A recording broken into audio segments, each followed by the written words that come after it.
Hey, everybody, welcome back to the show. As always, I'm your host, Stewart Kraintz, and we got another really awesome guest for you guys this week. And before I introduce her, as always, this show is free. Please like, subscribe, share this out with somebody if you get any value from today's conversation, which I know you will. And please be sure, especially if you're listening to this on Spotify, please give this a 5-star review. It just helps the guests and this show be a little bit more relevant in the search function for people looking to level up their lives and create the lives of their dreams as well. And so, without further ado, I want to jump right in and introduce today's guest. She is somebody with a decade plus of experience coaching leaders and executives on their ways of being, helping them reach their goals, just up leveling who they be in the world. She recently came out with the book Full of Herself, Finding the Audacity to Love Who You Are. Without further ado, I want to welcome Sarah Moore on the show. Thank you so much for being here, Sarah. Thank you, Stuart. I tell you what, we did a cracking job as a team stumbling on that subtitle because it still moves me every time. Yeah. Tell me a Yeah. bit more about that. How did you land on that as the subtitle? You know, I guess I phrased it that way, and the truth is, I think it found us. There wasn't any radical masterminding. There wasn't trying to piece something together. There wasn't, ooh, we love the word audacity. It just fell into place, and it really felt first and foremost like a mission statement for the work that I do in the world. And, I might be coaching these women, and let me tell you, I'm doing the work right alongside them. And so I think that it's so audacious to want to develop an intimate relationship with ourselves. And so Mhm. once there was something about that phrase that just flew out and felt, oh yes, we like it, we've got something. It then at some point became a natural subtitle, because that's what the book is all about. It's about intimate struggles of, how do I feel full of myself? How do I fall way short? What's the journey through that struggle? And then what's a specific tool or insight that can help me, you, whoever's reading it, maybe make a different choice or just feel a little bit more at peace with whatever that tension is in our lives. Yeah, absolutely. And even just the phrase full of herself, like on the surface, it has a negative connotation, but I understand that in this book, you're explaining that as something that women want to claim for themselves and who they be and how they show up in the world. And I was wondering if you could speak into that a bit more for the audience. As women, we especially are tiptoeing between wanting to speak up, take up space. We feel like we have the confidence to do so. Sometimes we don't. And the messaging of don't be too much, say it a certain kind of way, be loud, but don't be too loud. And so it's just a constant struggle of how do we assert ourselves. And yeah, you're right, full of herself definitely has a negative connotation. Arrogance, being conceited. I think a lot of women, since I've chosen this title, have even said to me, I have heard the words literally, don't be too full of yourself. And I just think, heck no, no to that. Right, we define full of herself by that mission statement. It's somebody who finds the audacity to love who they are. And I strongly believe that a woman who is full of herself, meaning she has the courage to grow, she says, I'm sorry, she feels good as often as possible, she's sobbing on the bathroom floor and picking herself up again when she can. She's living into this full range of who she is. That's the most beautiful thing you'll ever see. And when I was gifted this phrase, which was a phone call with a writing coach that I thought maybe I needed or wanted to hire in order to be able to write a book. Thankfully, a friend intervened and said, why don't you just start writing? You've been writing a blog for 10 years, you know how to write, just get after it. And I was like, okay. However, that phone call was magical because when I was describing what I thought the book could be, but I still wasn't really sure, she said, I recommend that you call it Full of Herself. And I was like, yes, I loved it instantly. I'll leave it there. Yeah, no, it's all good. Thank you for sharing a bit more. And, you know, I'm a coach as well, but you definitely have a bit more experience than I do. But I have found that any coach that is worth their salt, you mentioned this at the beginning of the conversation, is doing the work as they're leading people through the work themselves. And in a way, I feel like this book is a culmination of your background, your stories, the work you've done, and in supporting women moving forward. And I'm just curious what led you to that moment where you wanted to be a coach, support women and leaders in this way? Oh, that's such a good question. I've been part of this mentoring program for the university that I attended in England at the University of Sheffield. And it's been such a fabulous experience for me because I've got to be with these 19, 20, 21-year olds.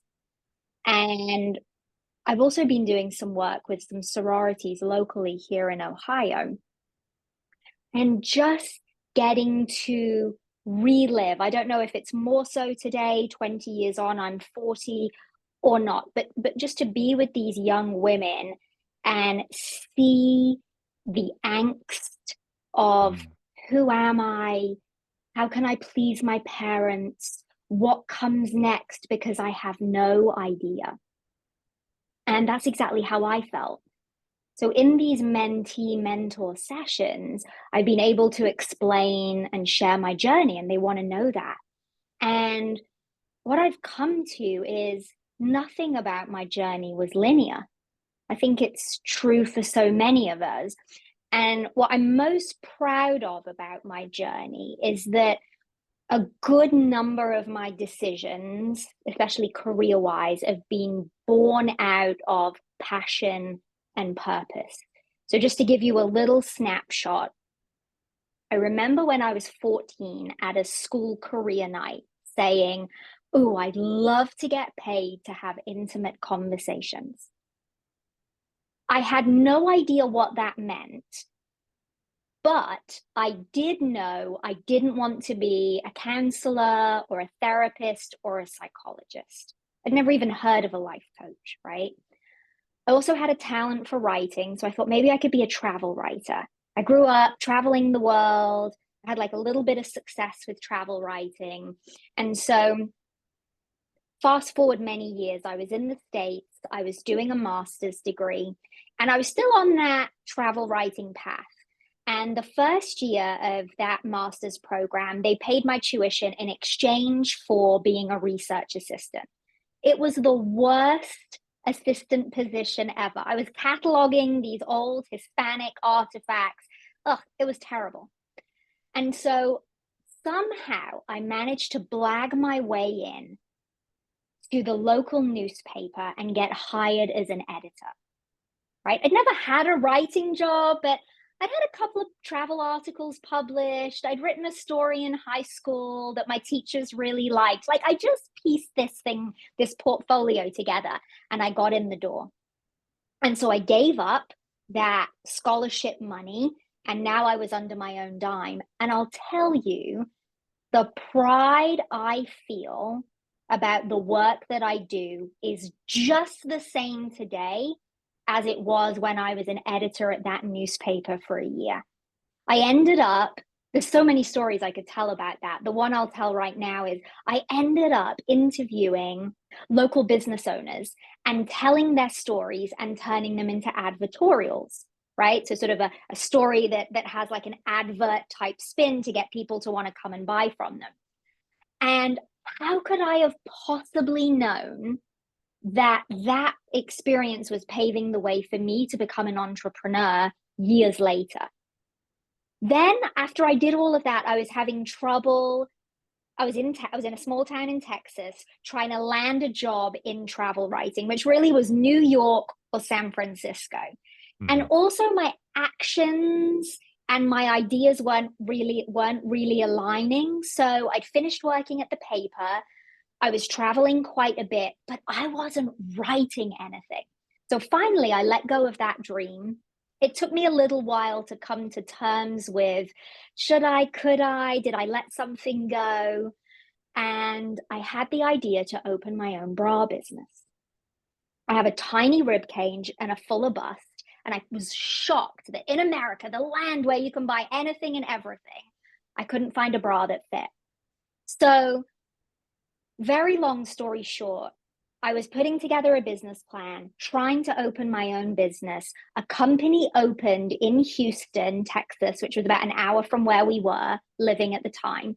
I say we, my then boyfriend and I, who's now my husband. And I ended up joining that company, right? I thought, Preston, it was my husband actually, who said, join them, learn everything you can about the business. And if you still love it, then we can revisit this idea of you opening your own boutique. And quickly realized, do not want to own a brick and mortar. That's for the birds. It's open all of the time. And they'd also created the concept I had in mind. But Stewart, I was in the business of changing women's lives. Ooh. We were an all-female company. Our founder had just been featured on Oprah, and Oprah called her the bra whisperer. And we had all of this market share that was available to us. So I grew in that company so fast. I ended up coaching, opening new stores, doing all sorts of things that were really interesting. And shortly after I joined and I realized I don't want to own my own company doing this, I'm in the business of changing women's lives, which didn't mean that much to me, but I was aware of it. I came across an article about a life coach, right? No, I had no business stumbling across that article, except I'm sure I was supposed to read it. And the moment I read it, I went, holy shit, this is the thing I've always wanted to do. I didn't know it existed, and I definitely didn't know I could make a living doing it. And so it planted the seed. And then a few years later, I finally found the courage to say, okay, this lingerie business is, enough is enough. This isn't really where I want to be. And it's time to start dedicating myself to coaching. And so of course, there are other pieces of that story, but doesn't it paint such a beautiful picture that when I today or any of us are struggling with, oh my gosh, what's next? Or I don't know where this is heading, or just the uncertainty of life, I can look back on that and think everything is paving the way if I will just surrender, trust the process, and see if I can have as good of a time as I can while that happens. Well, let me tell you, that'd be a life well lived to me. Because naturally, I'm uptight. I want to know. I want to force solutions. And so coaching found me, and it's just, I'm sure it's the thing I'm supposed to be doing. Even on the days that I want to scream and yell because it's hard and I don't know what's coming next. Awesome. And thank you so much for sharing your story and how you got to this moment. And, something that came up a lot in your story, at least in how I was hearing it, is all the times you reinvented yourself. You tried something, you went all in, that wasn't the thing. You tried another thing, that wasn't it, you pivoted. And so I'm sure a lot of the people listening to this are probably going to be somewhere similar in their journey as they're looking to up level themselves, figure out maybe what the thing is, or even how they can do the thing for them better than they are currently. And knowing that you have pivoted so many times, to be a successful coach as you are now, a published author as you are now, what advice would you give to people that are maybe still in that process of figuring out and becoming so that they can find that thing? Firstly, that journey never ends. Mm, Just because I'm sure I'm doing the work I'm supposed to be doing doesn't mean every single day I'm still trying to understand who I am in my life and how to relate to that. So that never stops is the first thing. The second thing is there isn't the thing. We're mm, putting so much pressure on ourselves to find the thing. And I'm really sure that the next thing that feels right and makes sense to me is a better framework. mm. There's too much talk about, what am I supposed to be doing? What's my purpose? What's my passion? And it's just robbing us of the fluidity that we're supposed to be living into and out of every day. That'd be the second thing I would say. Just what makes sense now. And I think something that I have become skilled at, and I do believe it is a skill, is giving myself permission to go all in.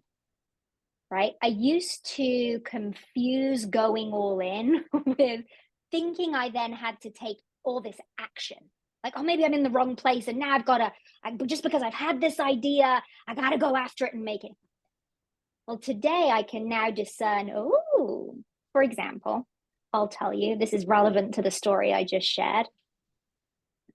I am so sure that Columbus, Ohio, where you and I live, could welcome a lingerie store because we don't have a good one. We don't have one. We Mm-hmm. definitely don't have a good one. And we would knock it out of the park. And that is something that, boy, is it just sitting in the back of my mind. I said, like lingerie, I'm done with that, right? I don't want to own a brick and mortar store, but does it just keep catching my attention? And so I entertain it, right? When Mm-hmm. it comes up, I talk about it. I ask myself, is there a next step to take? No, I'm still just enjoying the idea of trying it on. I talk about having an event space next to it where I could host my retreats, right? And events for women that I do. I've already come up with a tagline, lifting women up in more ways than one. Wow, there you go. Right? Right? But here's the point is I'm letting myself savor that. And then I'm coming back to that question. Is there a next step? No, just enjoying it. And then I'm able to let it go. And I don't think enough of us give ourselves permission to daydream, to marinate in the ideas that we have. And then if there is a next step to take, great.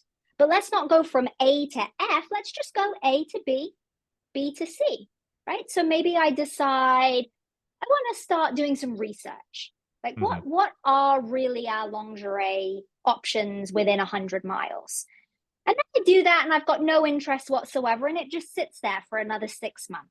Maybe there's like, oh, I did this research. You know what? I'm going to go and talk to one of these owners and just learn a little, right? And so I think that's a really beautiful process that we can entertain more.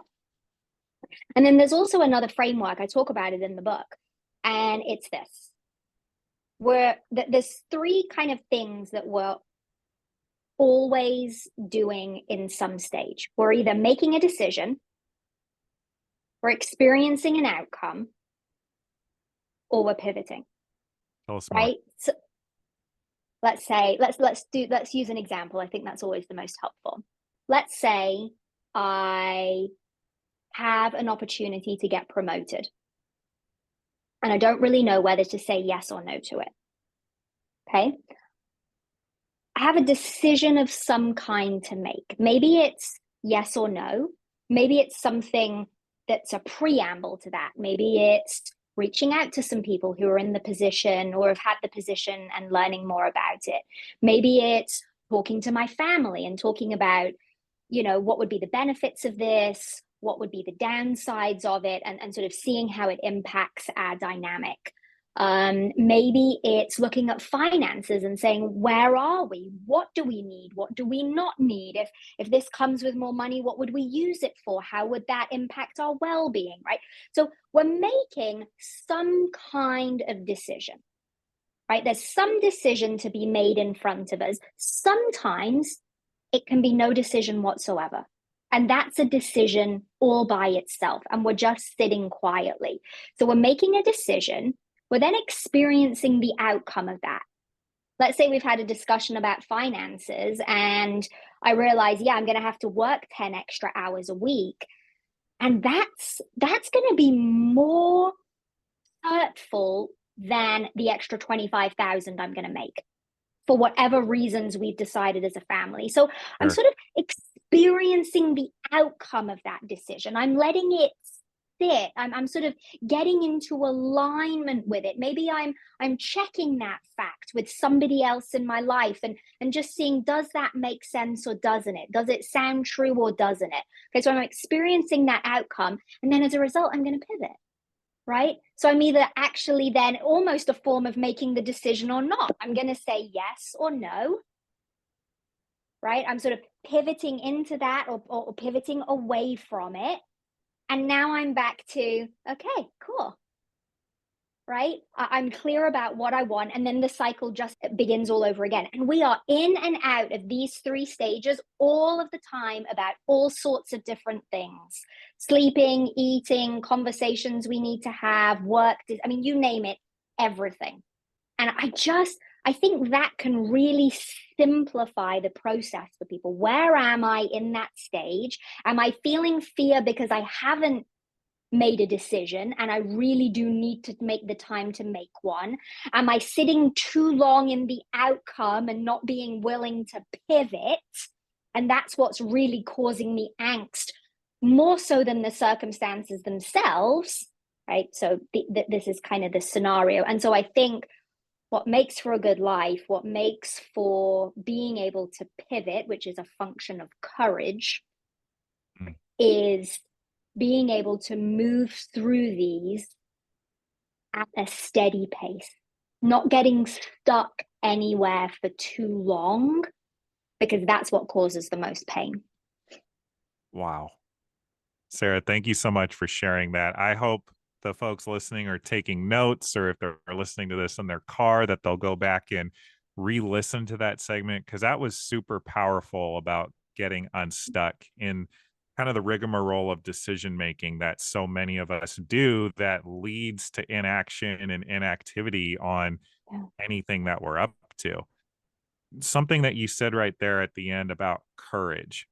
I'm sure it takes a lot of courage to be a woman who is full of herself, but also to pursue any type of dream. In your opinion, how does someone manufacture or create courage? Is it something they can summon? Or if you could just speak into that a bit more.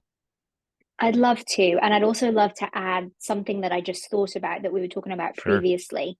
Please. This is why we need coaches, counselors, mentors, support groups to help us navigate those moments. Because I don't know about you, but left to my own devices, I will get stuck. I won't move as quickly as I can through those 3 stages. I might have the awareness, I might be able to take action sometime, but I certainly can't do it consistently and do it well for myself without that outside support. I want to put a plug for having somebody in our life that isn't our mom or our sister or our best friend or our brother or whatever, who can really feed into us, because we need that. And then to answer your question about courage, I love talking about courage because it's a learnable, teachable skill. It's not something we're born with or not. It is a learnable, teachable skill. And the building block upon which the skill of courage comes from or is derived is vulnerability.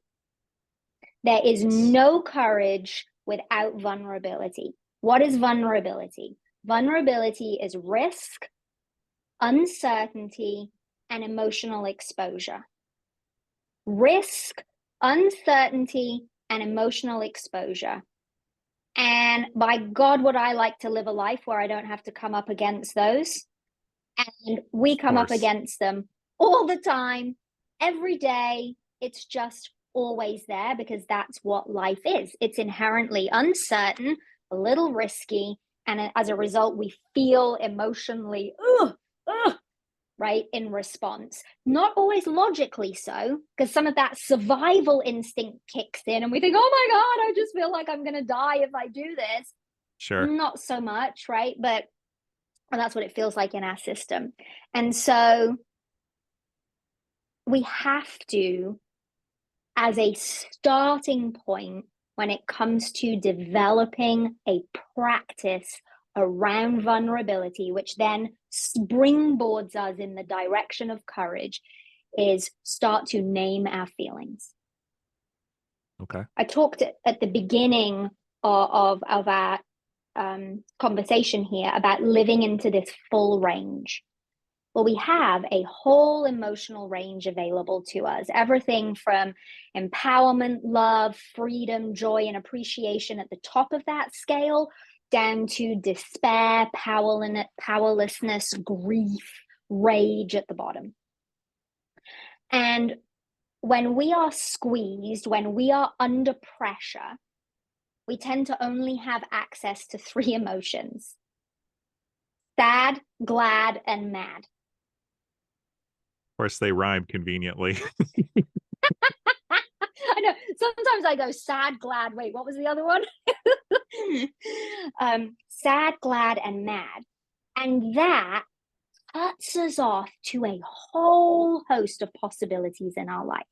So when we can start getting good at saying, I'm feeling not just tired or anxious, which is so overly used, but I'm feeling overwhelmed, I'm feeling irritated, I'm feeling fearful, I'm feeling disappointed, I'm feeling joy. By the way, I always say a typical emotional scale runs from about 1 at the high to 21 at the low. So we've got all of these feelings in between. And I say you're not aiming to be at number 1. You're aiming to be at about number 7, which is typically peace and contentment. Love and that. I define, peace and contentment is nothing needs to change in order for me to feel okay. Just, things might be crap. I might sure wish some things could be different, but you know what? They're okay. I'm going to control what I can and let go of the rest. And as a result, summon up some contentment about where I am. And so as we start to name these feelings, what we do is we take the sting out of the circumstance that's causing that feeling. Then we start to just regain a little bit of power, which is us being vulnerable. Right? Instead of going, oh God, I hate her when she does that. I feel sad when she says that. 2 very different responses. So we're not armoring up and kind of pushing through and pushing other people away. We're leaning into ourselves. Even just saying, this is coming to me right now, even just saying, it makes me sad when she says that. That is courage. Right? That is courage, which then begets a next courageous action too. I mean, I don't want to simplify courage because there are many, many steps to it. And I think this is such an important building block. I mean, I've been coaching women all over the world for over a decade, and it's still a struggle for women to tell me how they're feeling. Even when I have been asking them for months, years on, okay, how did that make you feel? Just as a check-in practice. So I think that's a great place to start. And you can just go online download an emotional scale and just print it off. Just have one, because I have it in the front of my journal.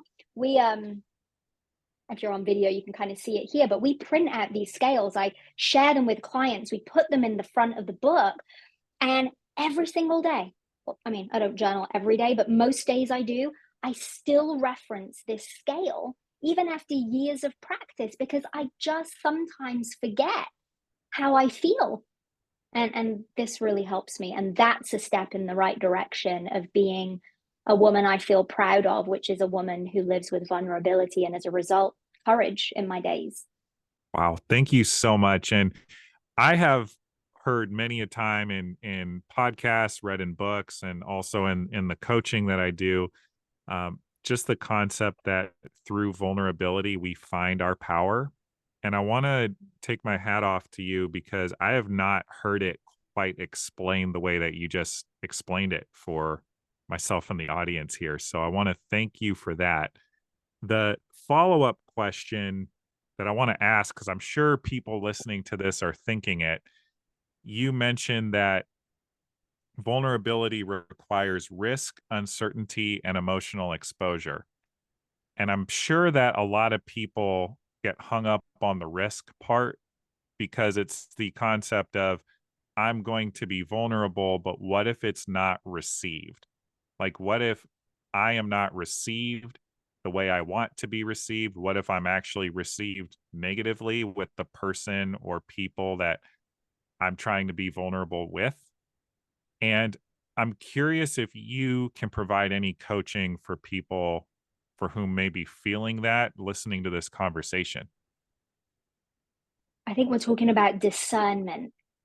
So being vulnerable doesn't mean we share everything with everyone, that we let it all hang out, right? Being vulnerable is a practice, it's a skill. So we learn over time how to share in appropriate ways, and most importantly, with the people who have earned the right to hear our story. Got it.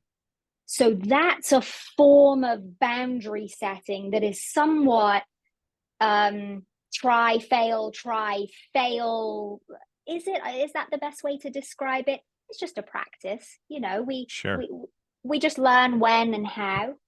And I think we're always learning that, although I would say I feel like I've got a good handle on what I can share and when. And secondly, this makes me excited to share about is, if vulnerability by definition is risk, uncertainty, and feeling emotionally raw,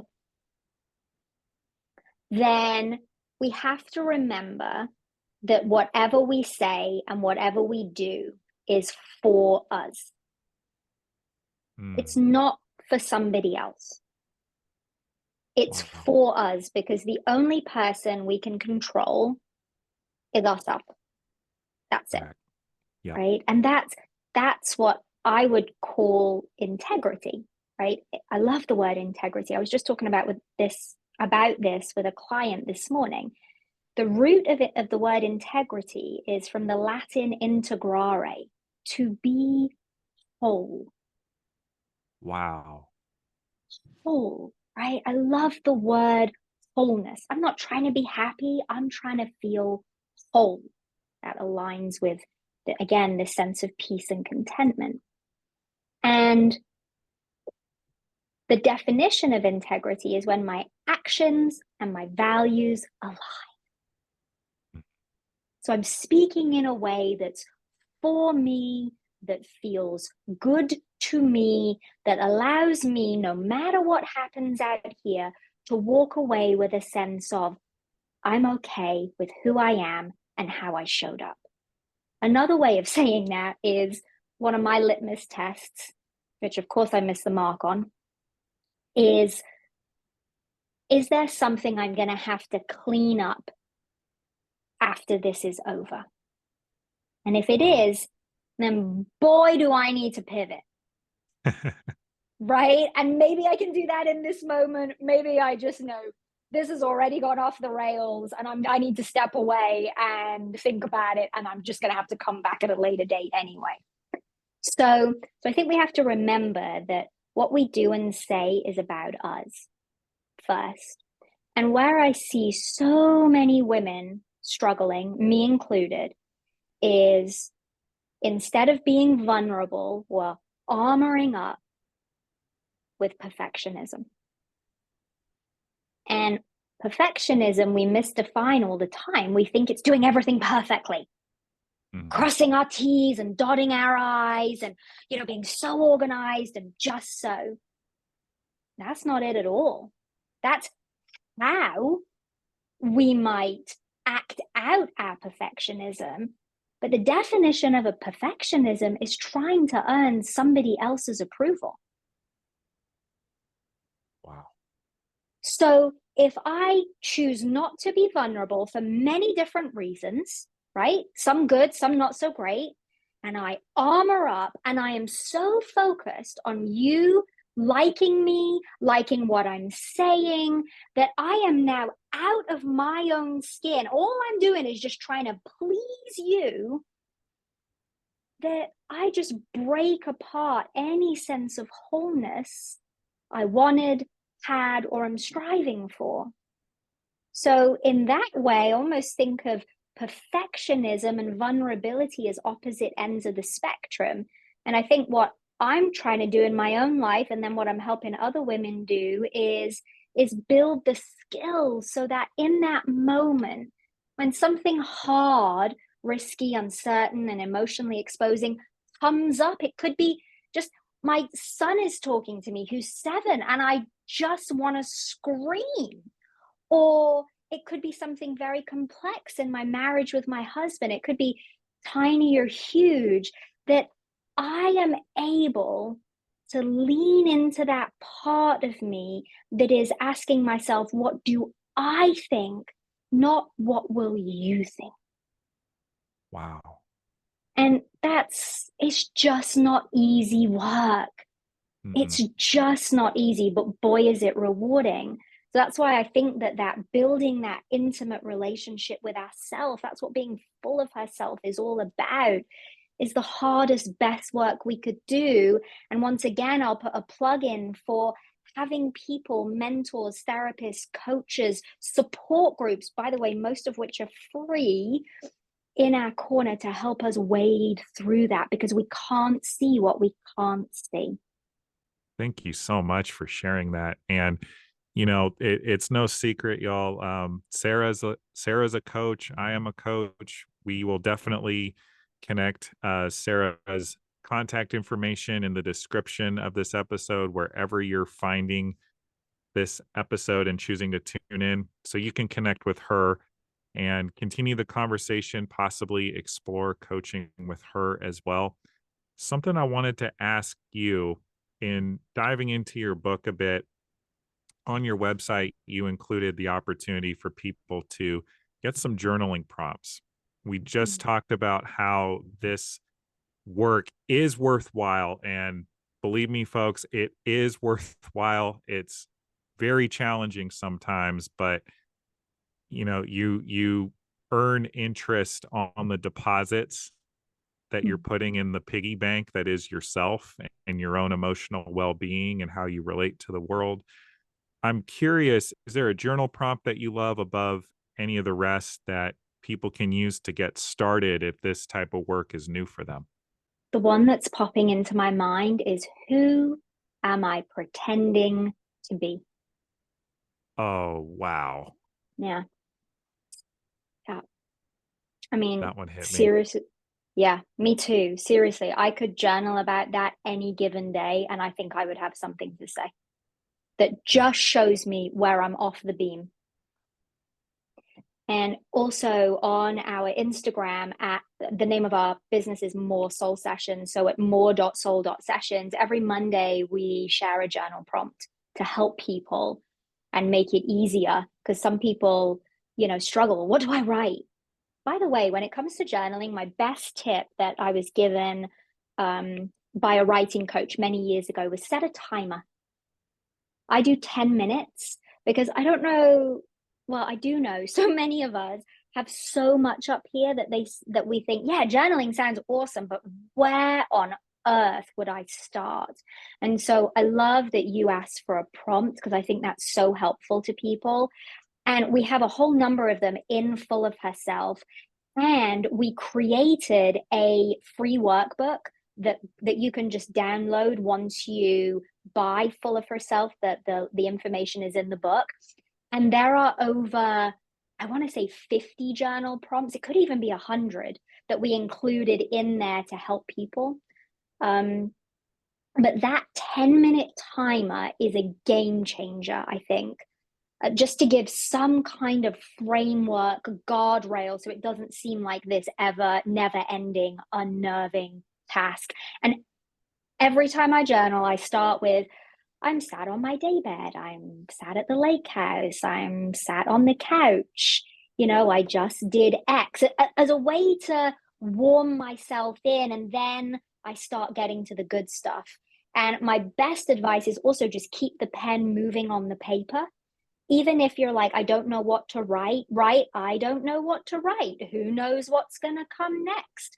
I love it when it rains, even if that's not true, because what's happening is, I love journaling because it involves our body, right? When we change the momentum of our body, we change the momentum of our mind. So journaling is an embodied practice that helps us get out of our head, which can be a very scary place, and into our body. So when we keep the pen moving on the page, what we're doing is we're telling our brain that we're not just going to stop at the place that we feel comfortable. We're going to keep going. We're going to keep going. And then that next thought that we've been resisting is going to rise through. So just whatever you do, just keep writing, even if it's gibberish, because something that's true that you want to hear and know will rise to the surface.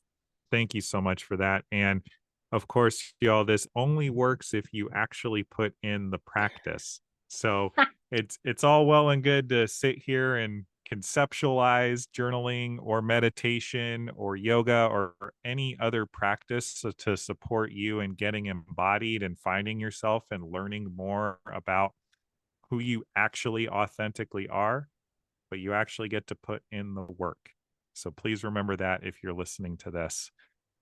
And Sarah, I know we've had you for some time today, and I want to unfortunately wrap this up in respect to your time. But before we do, what are the best places for people to connect with you, to learn more, to get the book, so the ladies can learn to be full of herself?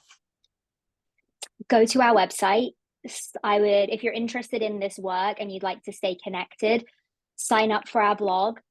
We get so much great feedback on it week in, week out. And I'm telling stories of how I'm full of myself, how I'm falling way short. I get personal, and we also share a lot of tools and insights, and also any events that we're hosting. So that would be the first thing I would suggest. You can buy a copy of the book on the website, again, moresoulsessions.com. If you buy it from the website, I'll sign it and there'll be a free little gift to you, and it will just ship right out to you. And you can also grab a copy on Amazon. And if you're outside of the US, Amazon is the best and only place to get it. Those would be best next steps. Well, Sarah, thank you so much for being a part of the show today. I got a ton out of this, so I know the listeners did. So thank you for who you be, for making an impact for women all over the globe with your work, with your message. And if I can say, just the way that you explain things, I find very captivating and supports me as someone who's done a lot of this work in understanding the same things a bit more deeply. So thank you for the gift today of your presence and your time. And the last question I want to ask you, which I ask every guest, what are you acknowledging yourself for today? Today, I'm acknowledging myself for a pivot. Mm. We're doing some rebranding in our work and in our business. I have a wonderful team around me, and I set us on a course. And this morning I changed the course and I gave myself permission to feel excited about it, permission to change in the first place and own it, not apologize. And I really appreciate and acknowledge myself for that. I love that. And I acknowledge you for the courage that I'm sure it took for you to make those choices and to make those changes. And I cannot wait to see the impact that you're going to continue to have. Thank you. You're an absolute sweetheart. This was a lovely time together. I appreciate all of your questions and your words and the people that you're supporting too. Thank you, Sarah. And we're definitely going to want to have you back on the show in the future. And folks, for you listening, again, this has been your inside track to success. I know you got something out of today's episode, so please share it far and wide so that Sarah's message can make it out there to as many people as possible so that they can up-level their lives. Please like, please subscribe, please comment the piece that was the most impactful for you in the comment section below. And we will catch you again next week with another episode of Your Inside Track to Success. Take care.